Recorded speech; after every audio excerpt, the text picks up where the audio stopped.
Hi, this is James again, and welcome back to Storytime with James. Make sure you like, subscribe, and leave me a comment if you like. And if you would, please bless this Cash App. Bless my Cash App so I can get more masking tape, acrylic paint, and paintbrushes. It's just that simple. All right. This one is called You Are Not the Father. Yes. This story is somebody tried to jam me up back in the day. This was back in the mid 80s. Well, closer to the early 80s. Okay. This was a time when I used to party all the time. Party all the time. I love partying.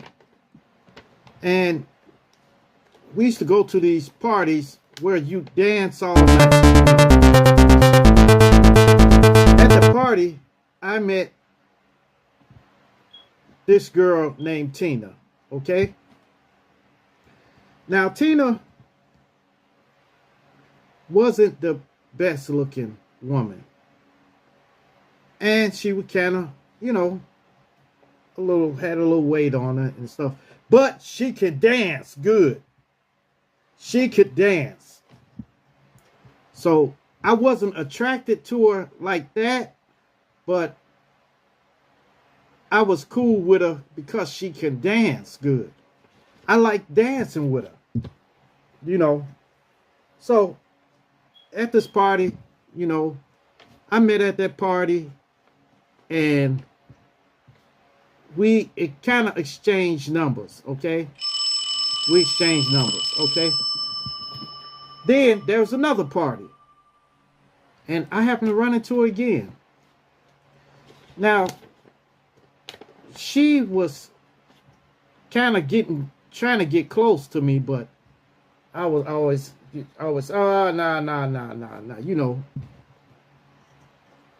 So, that party, I happened to get drunk,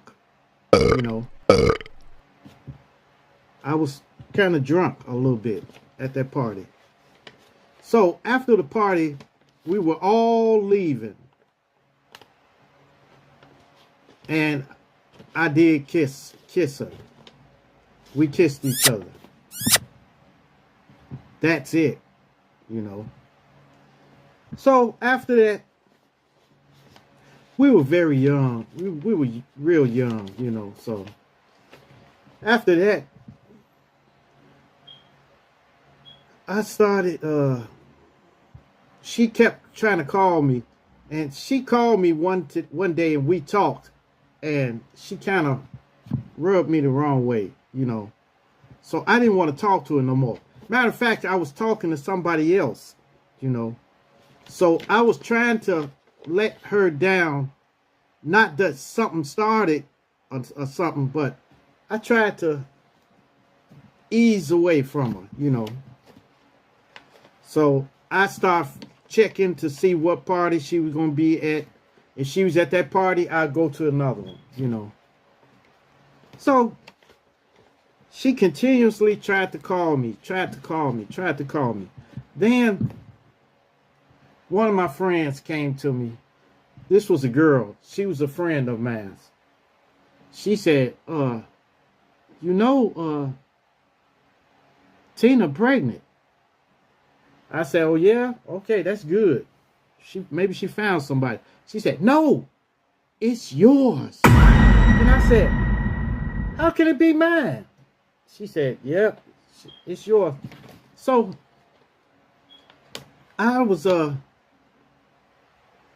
knew it wasn't mine, I knew it wasn't mine, but she insisted that it was my child. So later on, she came around in my neighborhood,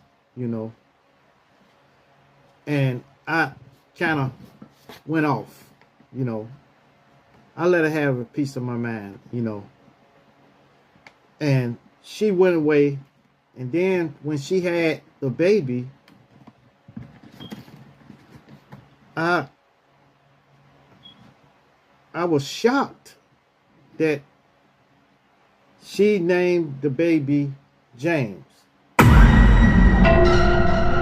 So I said, why would she do that? You know? So they said, because it's yours. You know? I said, it's not mine. So everybody in my neighborhood kept talking about this, talking about it, getting on my nerves about it. So finally, it was another guy that she happened to get a paternity test on him and found out it was his. And then he left, never to be found. Never to be found. Yep. Well, it was a relief because I knew it wasn't, you know, because we never done anything.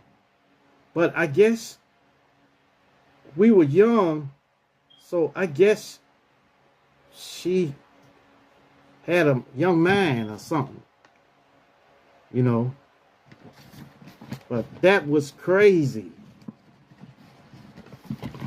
And that's why I said, man, you probably have to change that baby name or something, you know, because nothing here, but nothing ever happened, you know.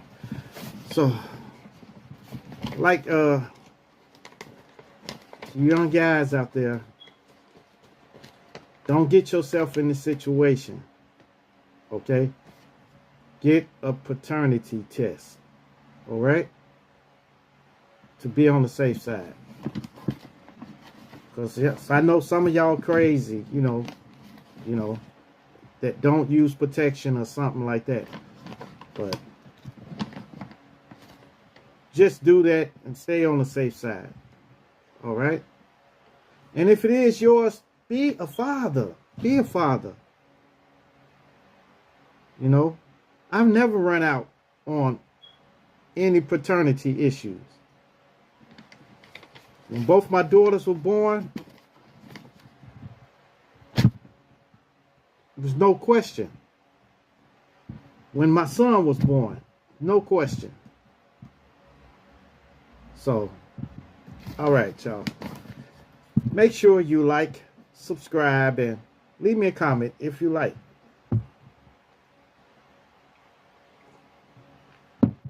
And hit that bell notification. Hit that bell notification so that you know every time I drop another video. And share, share, share. Share my videos with everyone so everyone can get this experience too. All right? Peace. Adios. Salamat.